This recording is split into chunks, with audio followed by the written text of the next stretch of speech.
윤석열과 김건희 부부는 대통령 임기 중이던 2023년 3월 5일 연락도 없이 경복궁 건천궁에 불쑥 나타났습니다. 출입 통제구역을 서슴없이 다닌 이들 부부는 명성황후 시해 장소인 곤령 앞까지 들어가 10여 분간 단둘이 머물렀습니다. 대체 그 안에서 뭘 했는지는 알 수 없었는데 일부 단서가 될 만한 정황이 드러났습니다. 방문 이튿날 대통령 비서실이 국가유산청 국능유적본부장에게 전화를 걸어 건천궁에 있는 공예품을 빌려달라고 요구한 겁니다. 국능유적본부는 건천궁 공예품은 진본 대신 전시할 목적으로 국가무형유산 전승자들이 제작한 재현품으로 전시용을 제외한 일부는 대여가 가능하다고 답했습니다.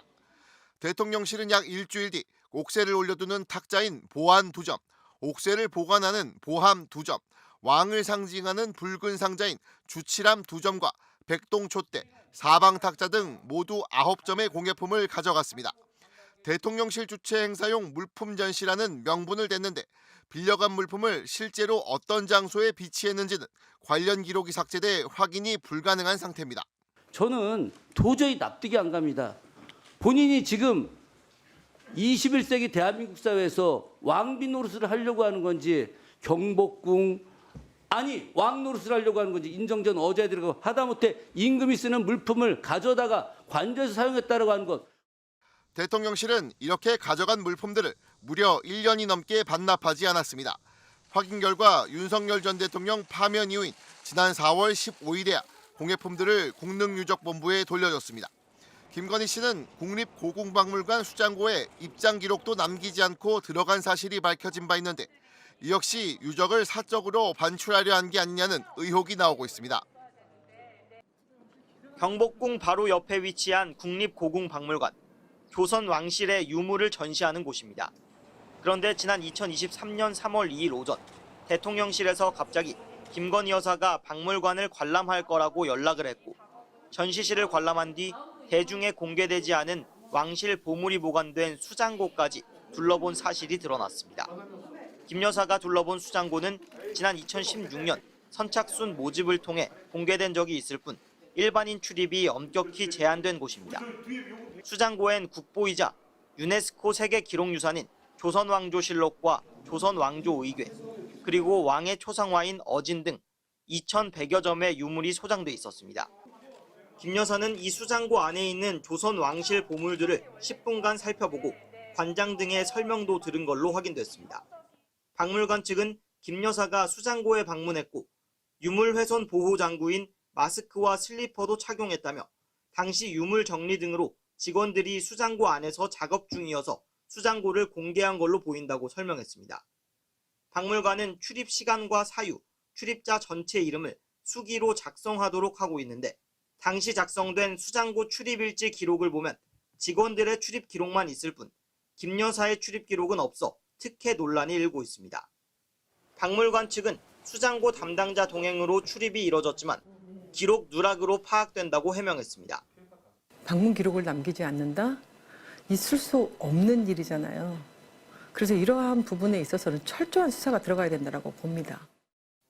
윤석열, 김건희 부부는 이 시기 경복궁 명성황후의 침소이자 시해 장소인 곤영합에 들어가 10분간 단둘이 머물렀고 6개월 뒤인 2023년 9월 김 여사는 경복궁을 비공개로 찾아 임금이 앉는 어좌에 앉았습니다. MBC 뉴스 김상훈입니다. 일제 강제동원 피해자에 대한 정부의 배상안 발표를 하루 앞두고 있던 지난 2023년 3월 5일 경복궁의 일반인 관람이 끝난 직후인 오후 5시쯤 예고도 없이 윤석열, 김건희 부부가 경복궁을 찾았습니다. 갑작스러운 방문에 경황이 없던 경복궁 관리소 측은 관리소장도 부재 중이어서 안전관리 담당 직원이 황급히 안내를 맡아야 했습니다. 더불어민주당 소속 국회 문화체육관광위원회 김교흥 위원장실에 따르면 당시 윤석열, 김건희 부부는 경호원 3명만 대동한 채 경복궁을 찾았는데 먼저 어좌가 있는 근정전에 들른 뒤 경회로 2층에 있는 막루에 올랐다가 향원정을 지나 경복궁 가장 깊숙이 있는 건천궁에 도착했습니다. 건천궁에 도착한 윤석열, 김건희 부부는 닫혀있던 건천궁 문을 열라고 직원에게 지시했고 건천궁 문이 열리자 안으로 들어간 김 씨는 사면이 막혀있는 곤영합의 방문까지 열도록 한 것으로 전해졌습니다. 곤영합은 고종의 침소인 장안당과 붙어있는 명성황후의 침소로 지난 1895년 일본인 자객들에 의해 명성황후가 참혹하게 시해당했던 비극의 역사가 서려 있는 곳입니다.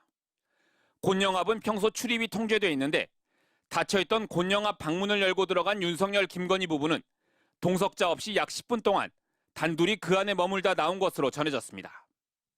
왕의 자리에 앉았던 김건희가 명성황후의 침실까지 들어갔습니다. 안에서 국가유산을 훼손했을지, 어떤 행위를 했을지 윤석열 부부가 그곳에서 무엇을 했는지 철저히 밝혀야 합니다. 2022년 단 한 차례도 고궁을 찾은 적 없던 김건희 씨는 2023년 1월부터 갑자기 고궁을 찾는 횟수가 늘기 시작해 같은 해에만 모두 5번이나 고궁을 방문했습니다. 그런데 그중 절반 이상이 단순 관람 목적의 방문이어서 문화재 사적 유용 논란은 더욱 거세질 전망입니다. MBC 뉴스 이기주입니다.